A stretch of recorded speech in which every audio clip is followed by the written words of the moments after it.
लद्दाख में तनाव है और इस सब के बीच जहां भारत में मुंबई शहर पर तूफान का खतरा है। कोरोना वायरस पूरे भारत में करीब 2 लाख लोगों तक पहुंच चुका है।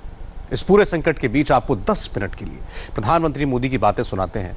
बहुत से लोगों के मन में सवाल था कि जब कोरोना इतना बढ़ रहा है तो लॉकडाउन क्यों हटाया, फैक्ट्रियां और दफ्तर क्यों खोले। प्रधानमंत्री ने आज देश का भरोसा बढ़ाने वाला जवाब दिया। आज भी हमें जहां एक तरफ इस वायरस से लड़ने के लिए सख्त कदम उठाने हैं, वहीं दूसरी तरफ इकोनॉमी का भी ध्यान रखना है। हमें एक तरफ देशवासियों का जीवन भी बचाना है तो दूसरी तरफ देश की अर्थव्यवस्था को भी स्टेबलाइज करना है, स्पीड अप करना है। इस सिचुएशन में आपने गेटिंग ग्रोथ बैक इस बात को प्राथमिकता दी है और निश्चित तौर पर इसके लिए आप सभी भारतीय उद्योग जगत के लोग बधाई के पात्र हैं। बल्कि मैं तो गेटिंग ग्रोथ बैक से आगे बढ़कर ये भी कहूंगा कि yes we will definitely get our growth back. प्रधानमंत्री नरेंद्र मोदी ने बड़े ही भरोसे के साथ बताया कि कोरोना और इकोनॉमी के डबल फ्रंट पर भारत जीत की ओर बढ़ रहा है। मोदी ने जिस विश्वास के साथ जीत की बात कही, उसकी वजह क्या है? प्रधानमंत्री की बातें सुनने के बाद हमने डेटा चेक किए, कोरोना के नंबर देखे और इकोनॉमी के फिगर को भी देखा। भारत में कोरोना के 2 लाख पेशेंट हो चुके हैं। 5,500 से ज्यादा लोगों की मौत हो चुकी है। 2020 की तिमाही में इकोनॉमी का ग्रोथ रेट 3.1% तक गिर चुका है। प्रधानमंत्री की बातें सुनने के बाद आपको भी लगता होगा कि क्या मोदी कुछ अधिक बोल गए? अगर आप ऐसा कुछ सोच रहे हैं तो डेटा को एक बार फिर से देखिए। करीब 2 लाख पेशेंट होने के बाद भी भारत में कोरोना से होने वाली मौत की दर दुनिया में सबसे कम है। France 19.4%, Belgium 16.2%, Italy 14.3%, Britain 14%, Spain 12.1%, America 5.9% और भारत 2.82%। हमने जिस भी देश की मृत्यु दर आपको दिखाई, ये सब विकसित देश हैं। मेडिकल इंफ्रास्ट्रक्चर और साइंस के क्षेत्र में उनका बड़ा नाम है। फिर भी कोरोना से लड़ाई में भारत उनसे आगे है। कोरोना से वर्ल्ड वाइड मॉर्टिलिटी रेट भी 6.13% है, जो भारत की दर से 2 गुने से भी ज्यादा है। हमने इकोनॉमी फ्रंट पर भी भारत के ग्रोथ रेट को दूसरे देशों से तुलना करके देखा। 2020 की पहली तिमाही में अमेरिकी अर्थव्यवस्था 4.8% से कुड़ गई। मार्च 2020 में ब्रिटेन की अर्थव्यवस्था 5.8% से कुड़ गई। पहले क्वार्टर में जर्मनी की अर्थव्यवस्था 2.1% घट गई। इसी दौरान भारत की अर्थव्यवस्था 3.1% की दर से बढ़ी। आप लोगों में से कुछ लोग सोच सकते हैं कि संकट की इस घड़ी में मैं इतने कॉन्फिडेंस से ये कैसे बोल सकता हूं। मेरे इस कॉन्फिडेंस के कई कारण हैं। मुझे भारत की कैपेबिलिटीज और क्राइसिस मैनेजमेंट पर बहुत भरोसा है। मुझे भारत के टैलेंट और टेक्नोलॉजी पर भरोसा है। मुझे भारत के इनोवेशन और इंटेलेक्ट पर भरोसा है। मुझे भारत के फार्मर्स, एसएमईज, एंटरप्रेन्योर्स पर भरोसा है और मुझे भरोसा है इंडस्ट्री के लीडर्स पर, आप सभी पर। इसलिए मैं कह रहा हूं, yes we will get our growth back. India will get its growth back. Corona के इस संकट काल में एक वायरस पूरी दुनिया को डिफाइन कर रहा है वर्ल्ड ट्रेड हो या इंटरनेशनल रिलेशंस, सब पर कोरोना का असर है। इंटरनेशनल ट्रेड करीब करीब ठप है। भारत में भी इंडस्ट्रीज 2.25 महीने से बंद रही, रफ्तार अब भी धीमी है। मगर प्रधानमंत्री मोदी हालात में नेगेटिविटी तलाशने की जगह पॉजिटिविटी देख रहे हैं। वो देश को भरोसा दे रहे हैं कि सब ठीक हो जाएगा, बल्कि आने वाला कल बीते हुए कल से और अच्छा होगा। साथियों, कोरोना ने हमारी स्पीड जितनी भी धीमी की हो, लेकिन आज देश की सबसे बड़ी सच्चाई यही है कि भारत लॉकडाउन को पीछे छोड़कर अनलॉक फेज 1 में एंटर कर चुका है। अनलॉक फेज 1 में इकोनॉमी का बहुत बड़ा हिस्सा खुल चुका है। काफी हिस्सा अभी 8 जून के बाद और खुलने जा रहा है। यानी गेटिंग ग्रोथ बैक की शुरुआत तो एक प्रकार से हो चुकी है। आज ये सब हम इसलिए कर पा रहे हैं क्योंकि जब दुनिया में कोरोना वायरस पैर फैला रहा था तो भारत ने सही समय पर सही तरीके से सही कदम उठाए। प्रधानमंत्री मोदी ने 25 मार्च से लॉकडाउन का ऐलान किया था। 4 चरणों में कुल 68 दिनों के लिए देश लॉकडाउन में रहा। 1 जून से अनलॉक 1.0 का पहला फेज स्टार्ट हुआ है। 8 जून से इंडियन इकोनॉमी और रफ्तार पकड़ेगी। भारत में कोरोना से रिकवरी रेट सुधरकर 48% से ऊपर पहुंच गया है। अप्रैल में यह दर 11% थी। भारत की आबादी के बराबर 14 देशों में कोरोना के 22.5 गुना ज्यादा मरीज हैं। इन देशों में भारत से 55 गुना अधिक लोगों की मौत हुई है। इन आंकड़ों के बावजूद लॉकडाउन लगाने का विरोध करने वाले कुछ लोग अनलॉक 1.0 का भी विरोद कर रहे हैं। मगर लॉकडाउन के दिनों में मोदी सरकार के बड़े फैसलों को देखने से दूसरी तस्वीर उभरती है। लॉकडाउन 1.0 में 1,70,000 करोड़ का राहत पैकेज, लॉकडाउन 3.0 में 20 लाख करोड़ का आर्थिक पैकेज, लॉकडाउन 4.0 में आर्थिक पैकेज की डिटेल्स, छोटे कारोबारियों से लेकर बड़ी कंपनियों तक को मदद, अनलॉक 1.0 में किसानों के लिए एपीएमसी एक्ट में बदलाव, रेहड़ी पटरी वालों को 10-10 हजार का लोन। साथियों, कोरोना के खिलाफ इकोनॉमी को फिर से मजबूत करना ये हमारी हाईएस्ट प्रायोरिटीज में से एक प्रमुख प्रायोरिटी है। इसके लिए सरकार जो डिसीजंस अभी तुरंत लेने जरूरी है वो तो एक के बाद एक ले ही रही है, लेकिन साथ साथ में ऐसे भी फैसले लिए गए हैं जो लॉन्ग रन में देश की मदद करेंगे। मोदी अब देश का इंपोर्ट बिल कम करना चाहते हैं। हिंदुस्तान के लिए नए और बड़े लक्ष्य निर्धारित करना चाहते हैं। प्रधानमंत्री आत्मनिर्भर भारत अभियान को नेक्स्ट लेवल पर पुश कर रहे हैं। वो ऐसे प्रोडक्ट्स चाहते हैं जिनका निर्यात हो सके। निर्यात बढ़ेगा तो विदेशी मुद्रा आएगी, कर्ज का बोझ कम होगा और देश में रोजगार बढ़ेगा। हिंदुस्तान इस मिशन में कामयाब कैसे होगा, इसकी स्पष्ट व्याख्या खुद प्रधानमंत्री ने की। साथियों, अब जरूरत है कि देश में ऐसे प्रोडक्ट्स बने जो मेड इन इंडिया हो, मेड फॉर द वर्ल्ड हो। कैसे हम देश का आयात कम से कम करें, इसे लेकर क्या नए लक्ष्य तय किए जाएं, उस पर सोचने की जरूरत है।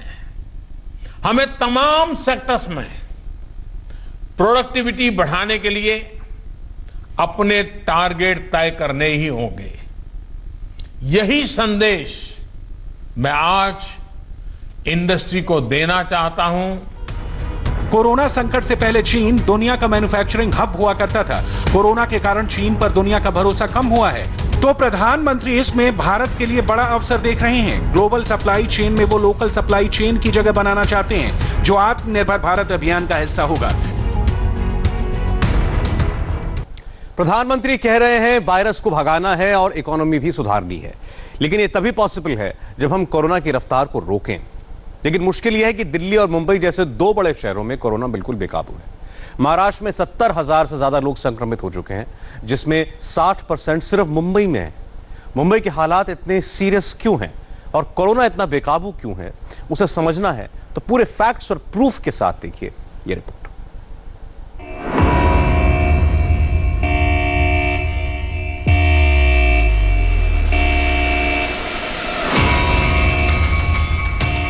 ताला खुल गया है, दुकानें खुल गई हैं,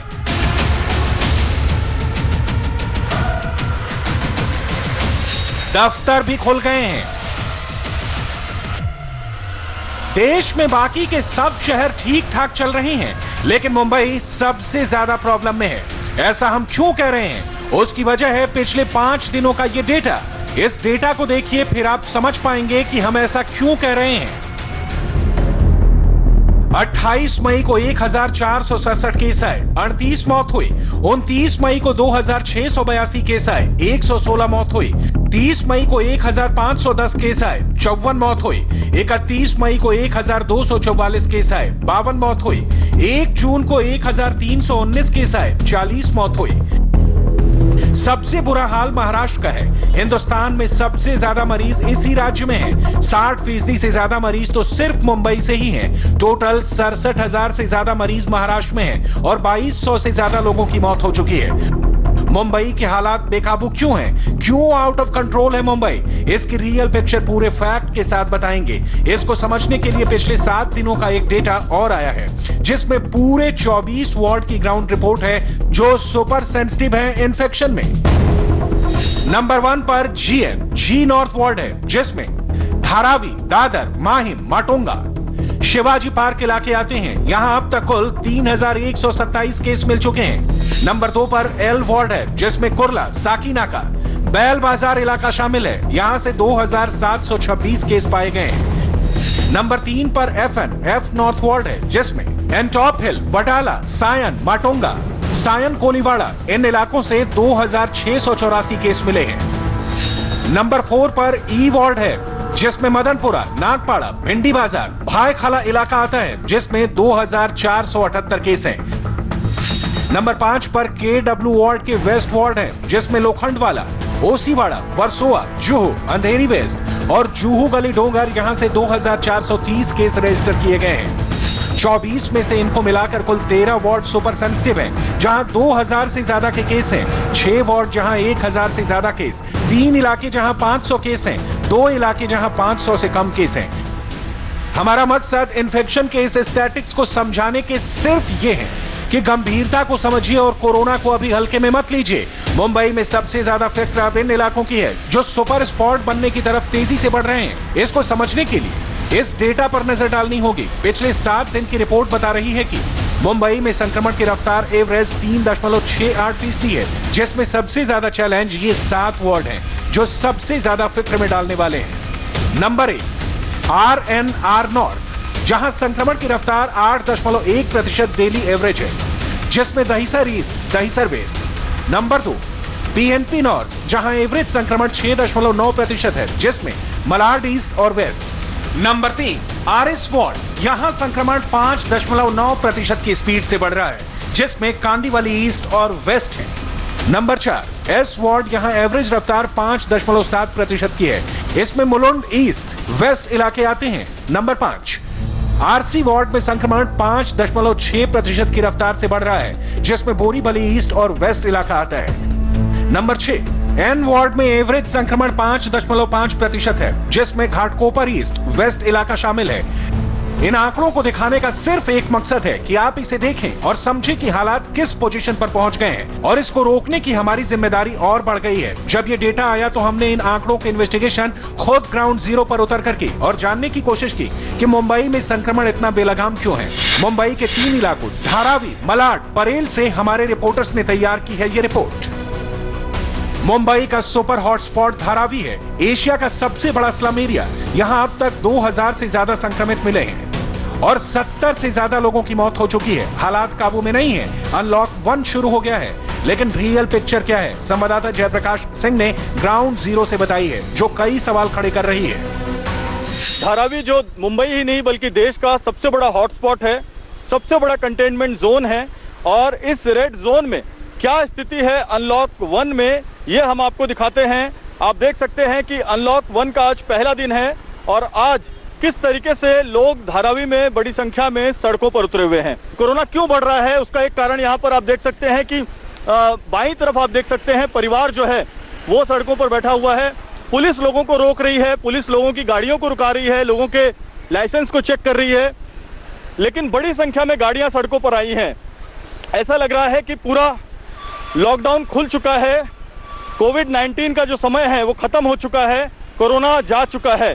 इस तरीके से लोग सड़कों पर उतरे हैं और यही वजह है कि जो कोरोना का संक्रमण है वो लगातार धारावी में, सायन में, माटुंगा में, अगल बगल के जो इलाके हैं वहां पर तेजी से अपना पैर पसार रहा है, रुकने का नाम नहीं ले रहा है।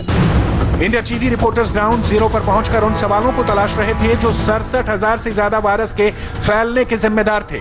जानकारी मिली कि मलाड हाईवे पर लंबा जाम लग गया है। मलाड हाईवे से हर रोज लोग ठाणे पालघर से आते जाते हैं। लॉकडाउन के वक्त ये पूरा हाईवे खाली रहता था, लेकिन अनलॉक 1 खुला तो गाड़ियों की कतार लग गई।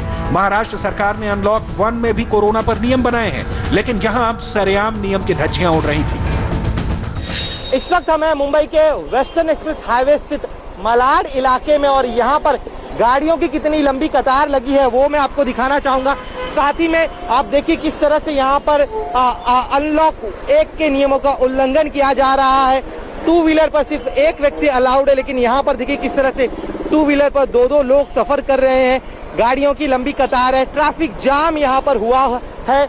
मुंबई में अभी भी जो है गाड़ियों के इस्तेमाल पर कई तरह के प्रतिबंध लगे हुए हैं। बहुत जरूरी होने पर ही लोग जो है वो अपने घरों से गाड़ियां लेकर निकल सकते हैं। जरूरी सेवाओं में जो लोग हैं वही जो है गाड़ियां लेकर निकल सकते हैं, उन्हीं की गाड़ियों को अलाउड किया है। बावजूद इसके शाम के वक्त किस तरह से मुंबई कर जो है बिना परमिशन घूमने के लिहाज से अपने घरों से बाहर निकल रहे हैं। और देखिए किस तरह से गाड़ियों की यहाँ पर लंबी कतार लगी हुई है।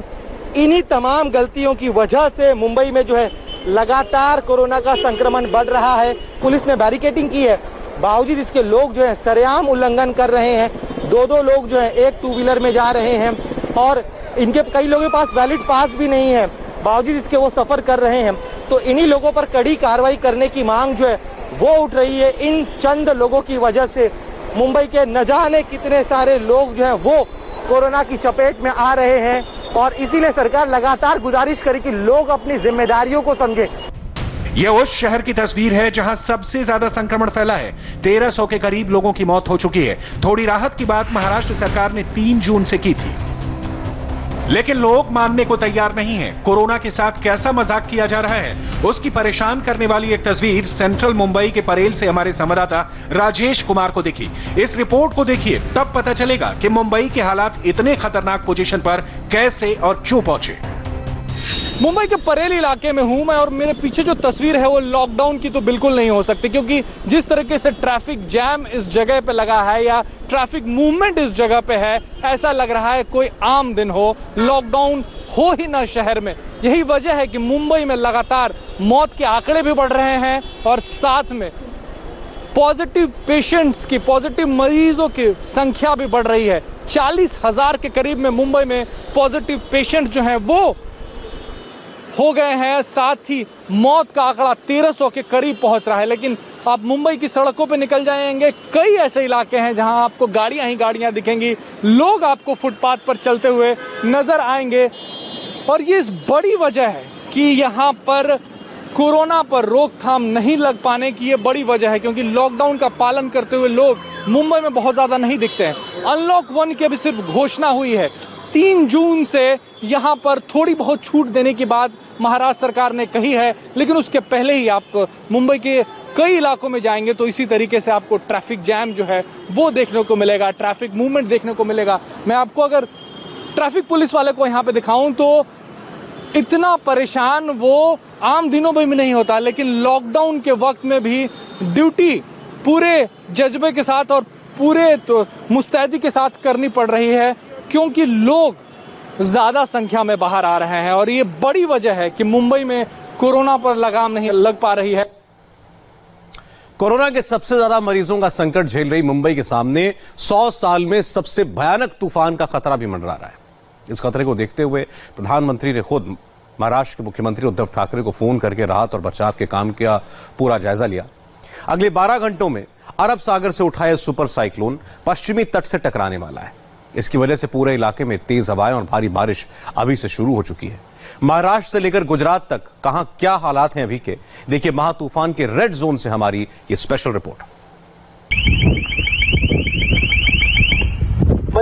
मच्छी बोट आपको भारतीय तटरक्षक की ओर से सूचित किया जाता है कि लगातार बारिश और मौसम खराब होने के कारण समुद्र तूफान की आशंका है, इसलिए आपको सभी जल्द से जल्द आपकी बोट हार्बर की ओर ले जाए।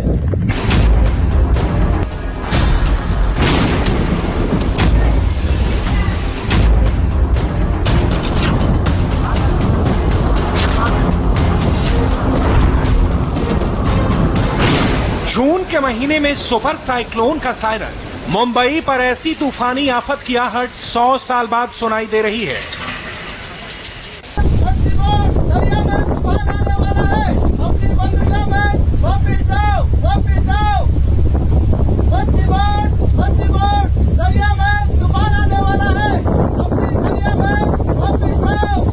मुंबई और आसपास का समुद्र पूरे उफान पर है। सबको चेतावनी दी जा रही है, कोई समुद्र की तरफ ना जाए, लोग सुरक्षित जगहों पर चले जाएं। एनडीआरएफ और नौसेना के जरिए ये चेतावनी पूरे पश्चिमी तट के लिए जारी की जा रही है, क्योंकि अरब सागर से आने वाले महा तूफान का काउंटडाउन शुरू हो चुका है। मच्छी बोट अभी साइक्लोन वार्निंग चल रही है, अभी आप अपने बंदर में चले जाओ।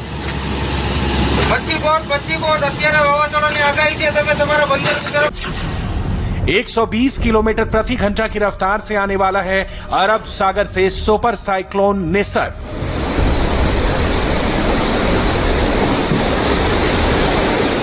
पिछले 3 दिन से अरब सागर में खलबली मचा रहा चक्रवात तीव्रतम तूफान यानी सुपर साइक्लोन का रूप ले चुका है।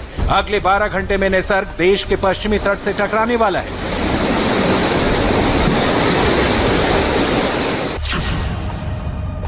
महाराष्ट्र का उत्तरी तट, गुजरात का दक्षिणी तट, गुजरात और महाराष्ट्र के ये दोनों तटीय क्षेत्र रेड जोन में घोषित किए गए हैं। तूफान अभी तट से 300 किलोमीटर दूर है, लेकिन इसका असर महाराष्ट्र और गुजरात क्षेत्र में दिखाई देने लगा है।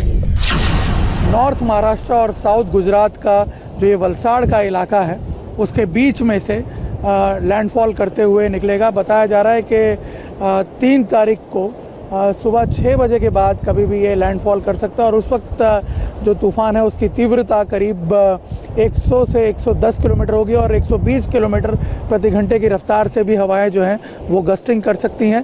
और ऐसे में यहाँ पे जो इलाके के आसपास के विलेजेस हैं उनको अलर्ट कर दिया गया है। अब तक वलसाड़ के करीब 35 जो विलेज हैं, वलसाड़ जिले के करीब 3 तालुका जो कोस्टल तालुका है उसके 35 विलेजेस में से करीब 5000 लोगों को इवैक्यूएट कर दिया गया है। दक्षिण गुजरात के साथ तूफान का लैंडफॉल महाराष्ट्र के उत्तरी तट पर होने वाला है। ये इलाका है पालघर का, जिसे तबाही के रेड जोन में रखा गया है। निसर्ग तूफान की आशंका के मद्देनजर 3 जून को पालघर जिले में रेड अलर्ट जारी कर दिया गया है। तूफान आने की स्थिति में पालघर जिले में मूसलाधार बरसात हो सकती है। यहाँ के निचले इलाकों में पानी भर सकता है। हवा 100 से 110 किलोमीटर प्रति घंटे की रफ्तार से चल सकती है और इन्हीं सारी चीजों को देखते हुए एनडीआरएफ ने तटीय इलाकों को खाली करना शुरू कर दिया है। महा तूफान से तबाही की बड़ी आशंका मुंबई के पूरे उपनगरीय क्षेत्र में जताई जा रही है। महाराष्ट्र का यह इलाका पहले से कोरोना संकट से जूझ रहा है। ऐसे में महा तूफान की आहट जो जून के महीने में मुंबई के सामने एक सदी के बाद दिखाई दे रही है। मुंबई में चक्रवाती तूफान का जो असर है वो दिखाई देना शुरू हो गया है।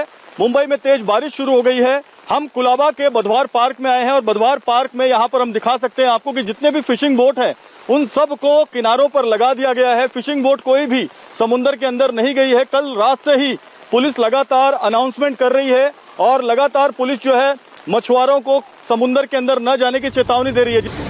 मुंबई ही नहीं, दरअसल ये महा तूफान अरब सागर के लिए अनूठी घटना है। जून के महीने में जब मॉनसून की नम हवाएं चलनी शुरू होती हैं, तब समुद्र का तापमान चक्रवात बनने जितना गर्म हुआ है।